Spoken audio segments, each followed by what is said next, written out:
കേരളത്തിലെ അവസാനത്തെ കമ്മ്യൂണിസ്റ്റ് മുഖ്യമന്ത്രി ആരാണ്? അത് പുള്ളി ആർക്കും വിട്ടുകൊടുക്കില്ല. ആദ്യത്തെ മുഖ്യമന്ത്രി EMS, അവസാനത്തെ മുഖ്യമന്ത്രി പിണറായി വിജയൻ. അതാണ് എനിക്കിഷ്ടം. അത് ശരിയാക്കിയിട്ട് ഈ പാർട്ടിയെ ശരിയാക്കിയിട്ട് പുള്ളി പോകും. എന്താ ഭക്തി ഇപ്പൊ പറഞ്ഞു, വേണുവിടെ വിശദീകരിച്ചു. 10ാമത്തെ കൊല്ലമായപ്പോൾ ഒരു കപട ഭക്തി. ആ തത്വമസിയെ കുറിച്ച് അദ്ദേഹം അവിടെ നിന്ന് പ്രസംഗിച്ചപ്പോൾ ഞാൻ കോൾമയിൽ കൊണ്ടുപോയി.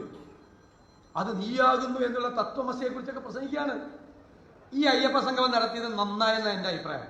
മറ്റതൊക്കെ ആളുകൾ മറന്നിരിക്കുകയായിരുന്നു. ഇല്ലേ? ശരിയല്ലേ? 2018 നടന്ന സംഭവങ്ങൾ ആളുകളെല്ലാം മറന്നിരിക്കുകയായിരുന്നു.